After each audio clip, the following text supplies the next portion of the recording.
오늘 저희에게 주시는 하나님의 말씀은 신약 성경 누가복음 8장 40절부터 56절까지의 말씀입니다.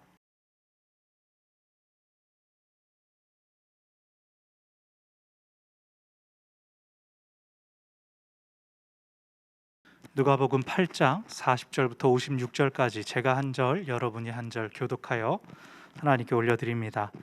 예수께서 돌아오심에 무리가 환영하니 이는 다 기다렸음이로라.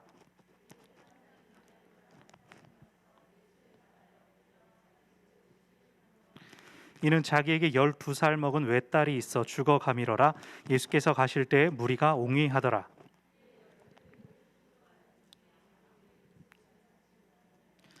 예수의 뒤로 와서 그 옷가에 손을 대니 혈루증이 즉시 그쳤더라.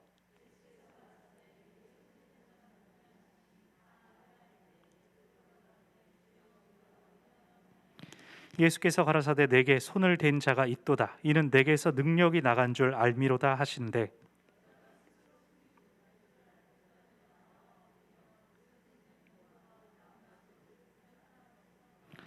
예수께서 이르시되 딸아 네 믿음이 너를 구원하였으니 평안히 가라 하시더라.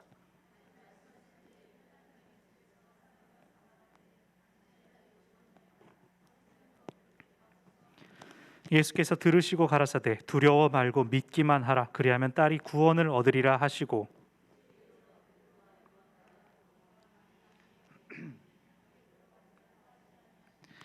모든 사람이 아이를 위하여 울며 통곡하며 예수께서 이르시되 울지 말라. 죽은 것이 아니라 잔다 하시니 예수께서 아이의 손을 잡고 불러 가라사대 아이야 일어나라 하시니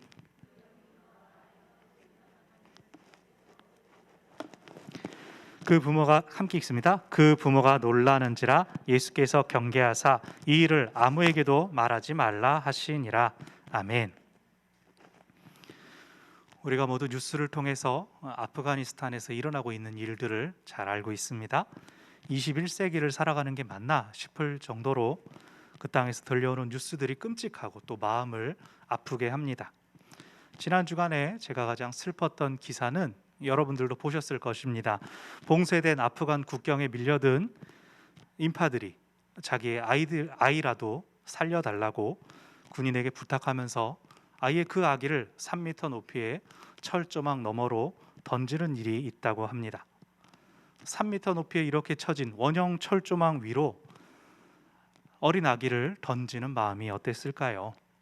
운 좋게 군인에게 떨어져서 군인이 받은 아기도 있었지만 다친 아기들도 있었다고 하죠.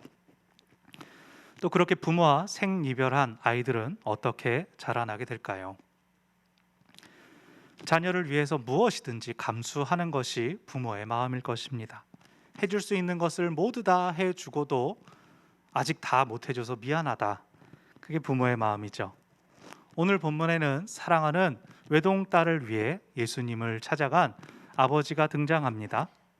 자기가 할 수 있는 모든 것을 다 했지만 뜻밖의 상황이 발생하면서 상황이 자신의 바람과는 다르게 흘러갑니다.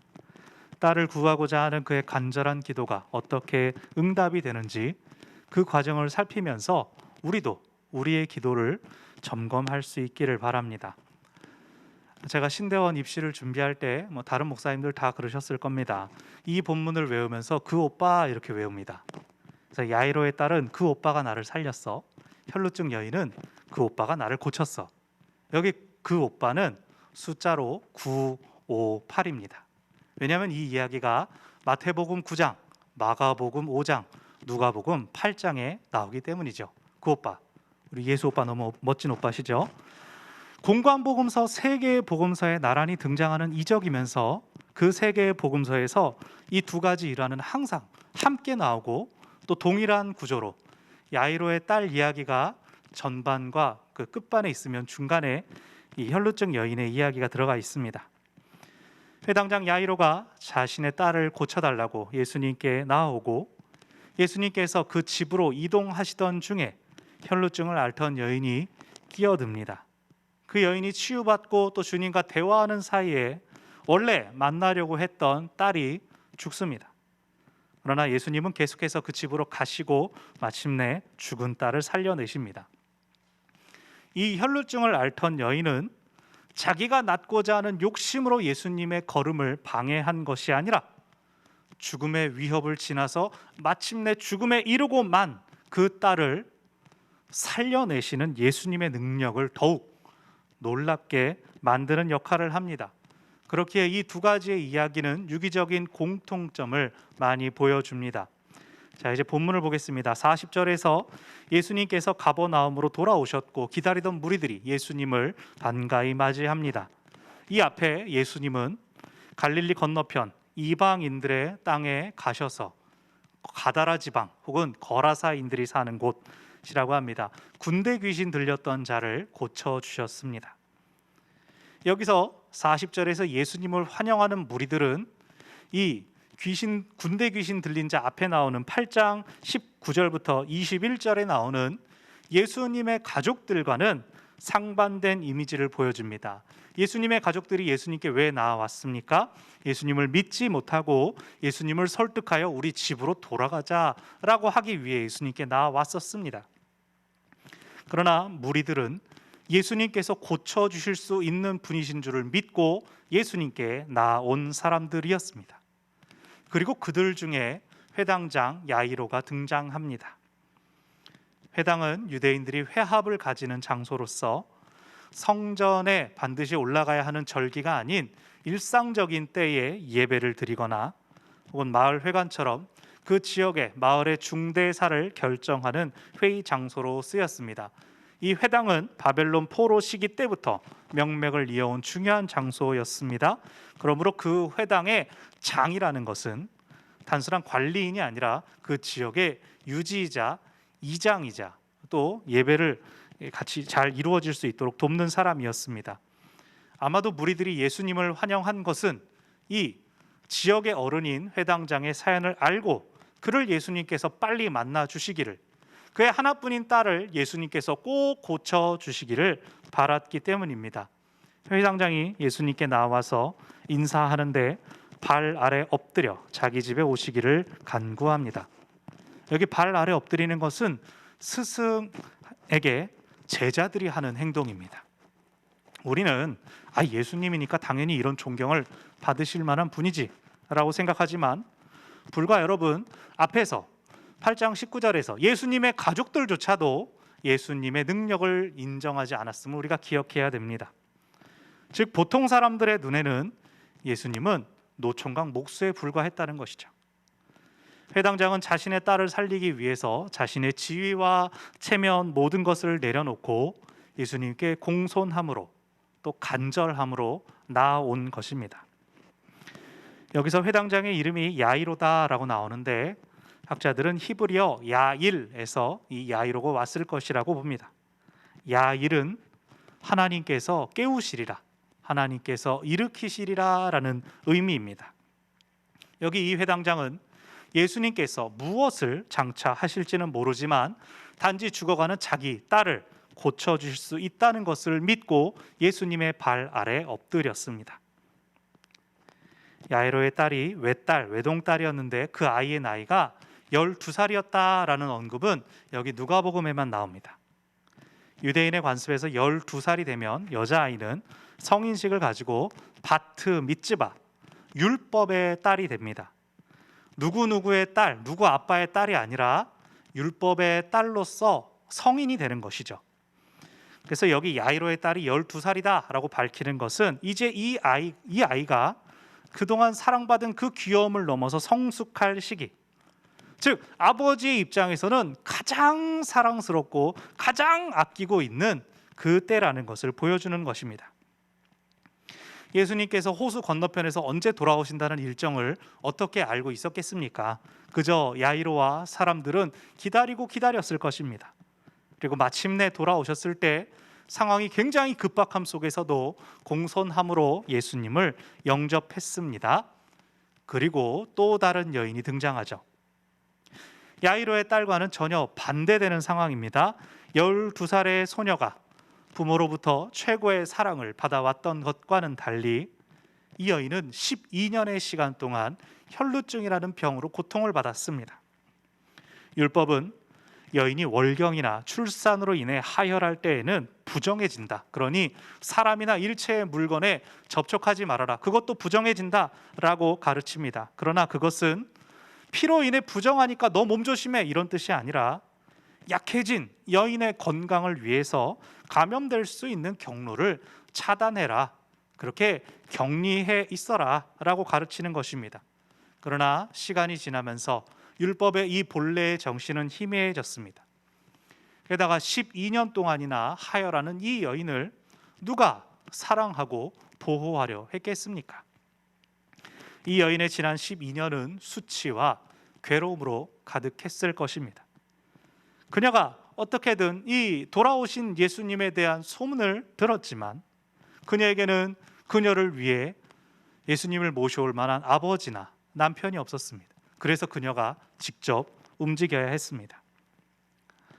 오늘 본문에서는 40절에서 또 42절에서 그리고 계속 이야기가 진행되면서 무리가 등장합니다.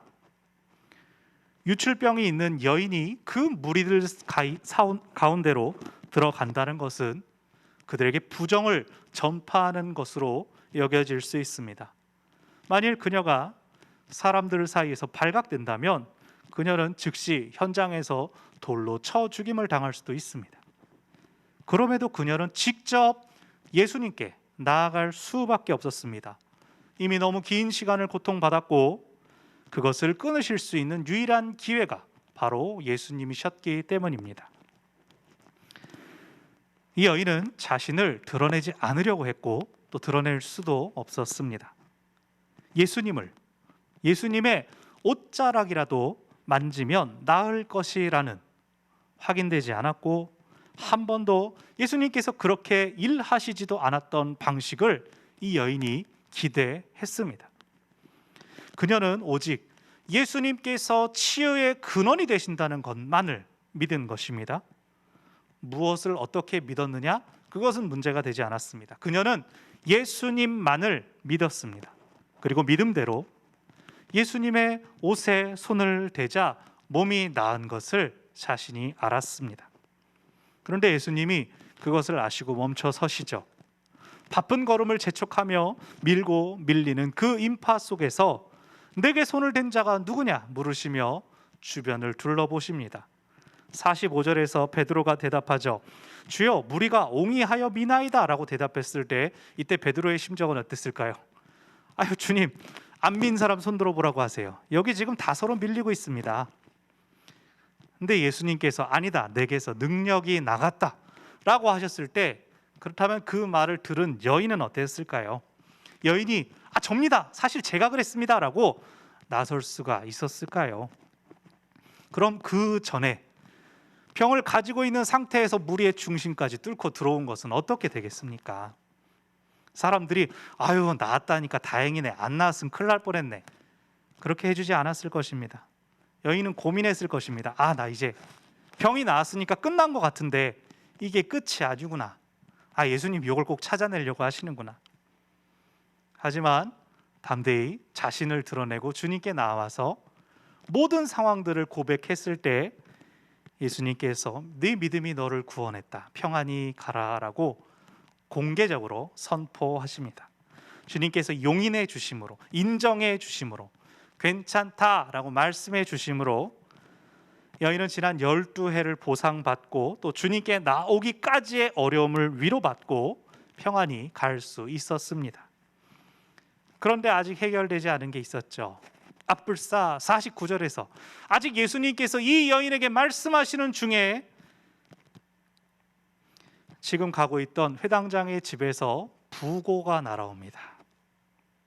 그러나 예수님은 야이로에게 두려워 말고 믿기만 하라 라고 말씀하시면서 그리하면 딸이 구원을 얻으리라 라는 말씀을 하십니다.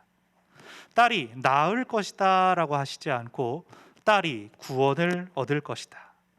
앞서서 혈루증을 앓던 여인에게도 예수님은 네가 나음을 받았다 라고 하시지 않고 내 믿음이 너를 구원하였다 라고 말씀하셨죠.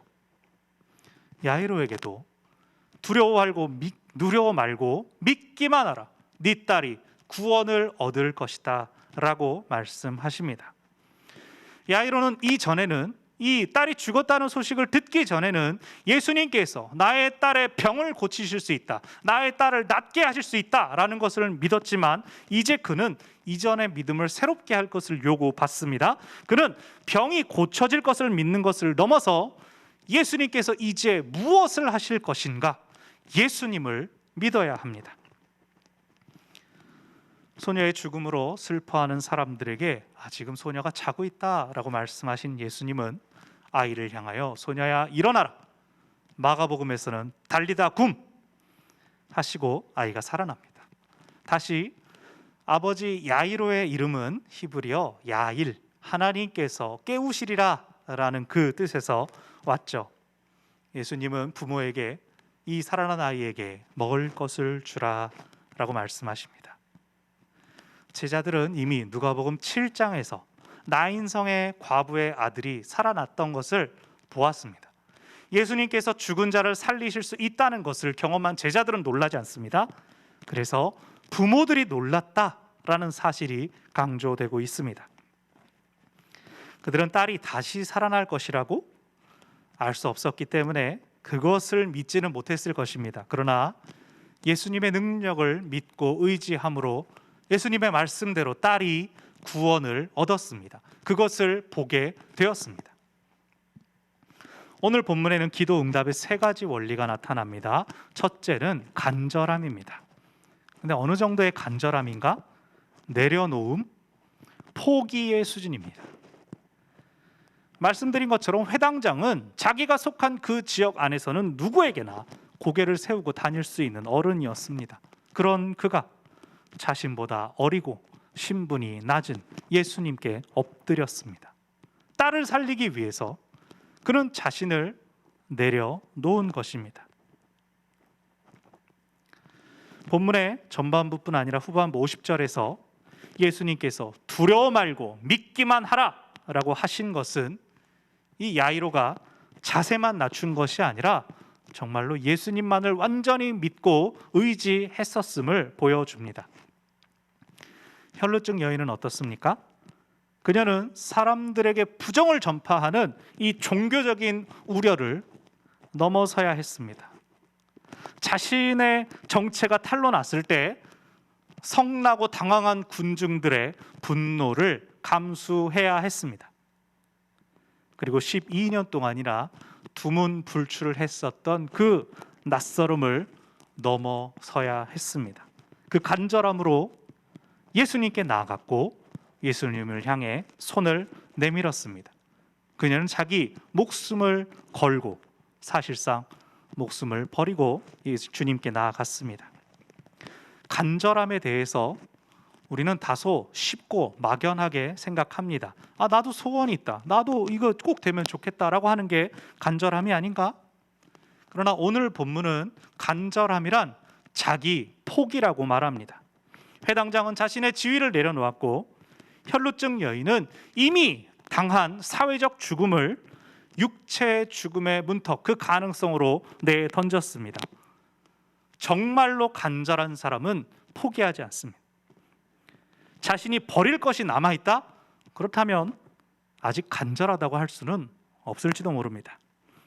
여러분, 하나님께 기도하는 것에 대하여 얼마나 간절하십니까? 원하는 기도의 제목이 이루어지기까지 무엇을 얼마나 내려놓습니까?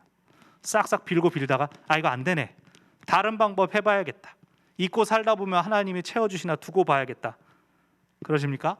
이제 수능 100일도 남지 않았죠. 우리 자녀들 얼마나 간절합니까? 매년마다 매해마다 성적을 비관하여 자기 목숨을 버린 아이들이 꼭 나옵니다. 그런 소식들은 아무리 들었어도 결코 익숙해지지 않고 항상 우리 마음을 아프게 합니다. 처음에 말씀드렸던 자기 아기를 철조망 너머로 던지는 그 부모들의 심정은 얼마나 간절합니까? 자신은 지옥 같은 이곳에 남고 아기가 앞으로 안전하다는, 당장 저 철조망을 넘어서 누군가의 손에 받아질 것이라는 보장도 없지만 여기보다 낫겠지, 내가 생각하는 이것보단 괜찮겠지라는 그 기대감을 가지고 아기를 던집니다. 시험이나 자유로운 삶이 결코 가벼운 것은 아닙니다. 그들의 간절함을 충분하지 않다라고 함부로 말할 수 없습니다. 그러나 하나님은 그들이 쟁취해야 되는 목표보다도 더 소중한 분이 아닙니까? 우리의 기도에서, 하나님과의 교제 안에서 우리는 하나님에 대하여 얼마나 간절합니까? 나를 내려놓지 않고 내가 원하는 것을 그대로 갖고 있는 상태에서는 우리는 하나님께 간절할 수 없습니다. 자신을 포기하고 거부하고 외면할 때 참된 간절함으로 나아갈 수 있고, 그 간절함 속에서 하나님은 우리를 찾아주십니다.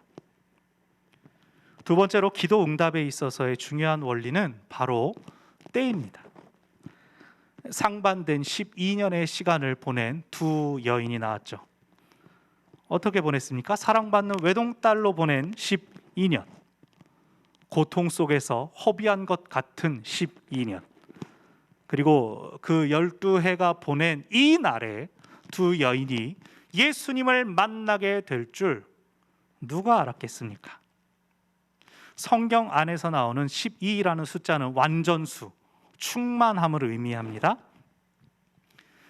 야이로는 딸에게 지난 시간 동안 최고의 사랑을 쏟았을 것입니다. 남부럽지 않은 지위로 자기 딸이 원하는 것은 다 해주었을 것입니다. 그러나 완전한 12년이 지났을 때 그 결과는 딸이 병으로 죽어가는 것이었습니다. 또 여인은 투병으로 인해서 지나온 이 12년 이전의 삶에 대해서 아무 의미가 없을 정도로 지금 괴로운 상황이 있습니다. 바로 그때 이들이 예수님을 만난 것입니다. 12년을 완전수로 만드는 것은 바로 예수님과의 만남이었습니다. 우리는 기도의 응답이 지연될 때 많이 지칩니다. 나는 매일매일을 살아가는데 매 순간의 고통과 괴로움과 외로움과 절망이 내 눈과 마음에 푹푹 담기는데 하나님의 응답은 그에 맞게 따라오는 것 같지 않을 때가 있죠. 여러분, 가족 구원으로 기도하시는 분들 많이 계실 겁니다. 이게 하루 이틀에 되는 것이 절대 아니죠. 자녀, 배우자, 부모님 조금씩 씨를 뿌리고 물을 주고 잡초를 뽑고 하다 보면 어느 날 싹이 돋습니다. 이건 분명합니다. 그런데 문제는 시간이 되게 오래 걸려요. 제가 아는 어느 장로님이 늘 아버님과 형제들의 구원을 위해서 늘 기도했습니다.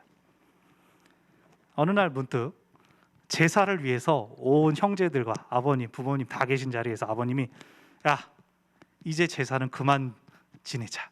우리 제사 안 지낸다. 우리 아들이 장로교회에서 장로님이 되었으니 나 이제 교회 갈란다.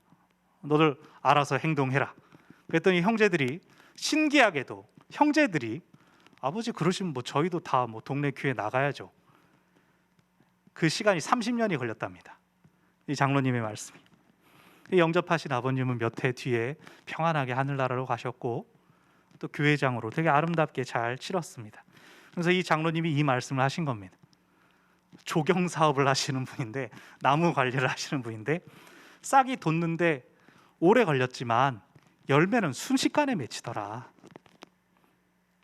싹이 늦으면 열매가 빨리 맺히고, 또 반대로 싹이 일찍 텄는데 열매가 늦게 맺히는 경우도 있죠. 이 모든 것은 우리로 계속 꾸준히 쉬지 말고 기도해야 한다는 것을 가르쳐 줍니다. 여러분, 크로노스와 카이로스라는 단어를 아시죠?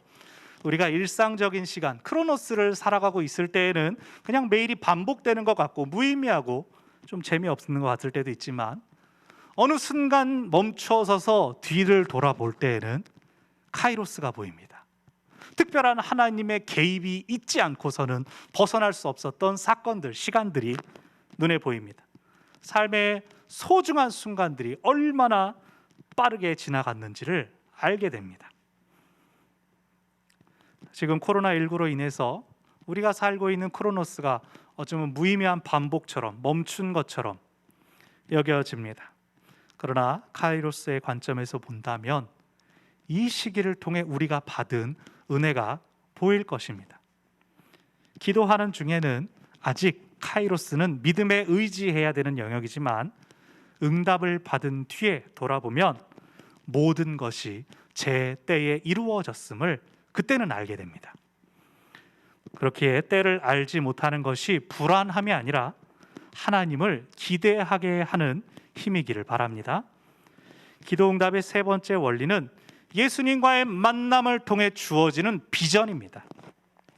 예수님을 만난 야이로 그리고 혈루증 여인은 무슨 말씀을 듣습니까? 먼저 혈루증 여인은 예수님께서 찾으시고 부르셔서 사람들 가운데로 초대를 받습니다. 숨어서 살던 시절을 청산하고 사람들 앞에 무슨 일이 이루어졌는지 말해라. 이것은 구원받은 우리에게도 마찬가지입니다. 하나님을 만나고 경험했다면 변화가 있어야 되고 그 변화를 누군가한테 증거할 수 있어야 합니다. 신앙은 결코 몰래 이루어지는 일이 아닙니다.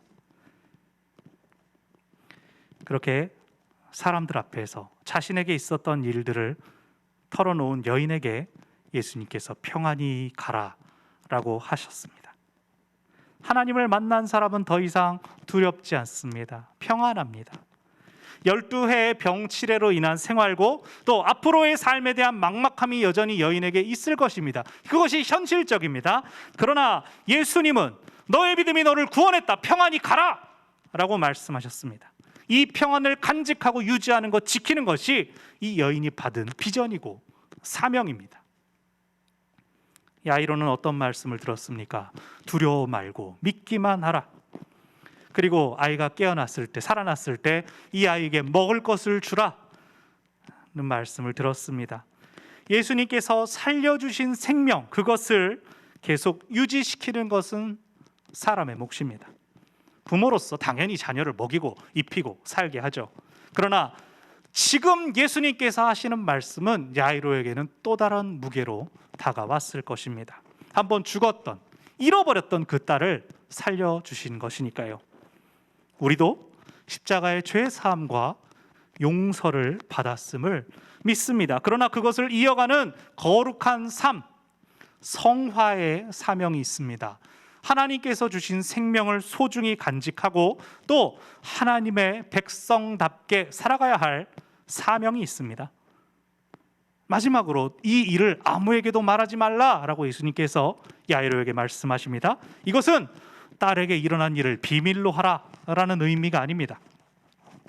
아직 사람들이 예수님이 어떤 분이신지 무슨 사명을 감당하실지를 잘 이해하지 못하던 때에 예수님에 대해서 오해하지 않도록, 사람을 살리는 신기한 무슨 능력자 정도로만 알게 되지 않도록 괜한 말을 퍼뜨리지 말라는 뜻입니다. 예수님의 십자가와 부활 이후를 사는 우리에게는 이 말씀을 어떻게 받으면 좋을까요? 저는 이렇게 써봤습니다. 너가 받은 은혜를 함부로 자랑하지 말아라. 내가 만난 예수님이 다른 사람에게도 똑같은 방식으로 일하시지 않습니다. 기도 응답이 천편일률적으로 이루어지는 것이 아닙니다. 누군가는 침묵하는 가운데 예수님의 음성을 들을 수 있고, 누군가는 간절한 열망으로 뜨겁게 금식 기도하면서 주님과의 사랑을 누릴 수가 있습니다. 어떤 기회, 자리가 있을 때 내가 만난 예수님은 이러하셨습니다 정도만 말하면 나머지는 성령님께서 그 말을 들은 각 사람에게 알아서 행하실 것입니다. 기도 응답을 받았을 때 문제가 해결된 것에만 집중하면 비전이 없습니다. 우리가 잘 아는 대로 하나님 뭐라 대답하십니까? 그래, 안 돼, 기다려. 하나의 응답을 받았다면 그 대답이 나에게 요구하시는 바는 무엇인가? 하나님은 나를 어디로 보내시는가? 어디로 이끄시는가를 쫓아야 합니다. 그래서 우리가 기도할 때에는 하나님께서 가리키시는 방향을 알고 그 길로 갈 수 있기까지 구해야 합니다. 말씀을 맺습니다. 우리 공동체 8개월간의 기도에 그 전부터도 계속 기도했죠. 응답을 받았습니다.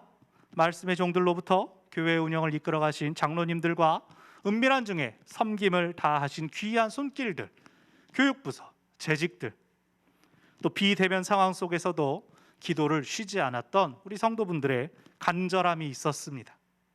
10월 혹은 11월 집단 면역이 형성되고 장차 위드 코로나 시대를 준비하면서 특별히 또 지금은 교회 창립 21주년을 앞두고 있습니다.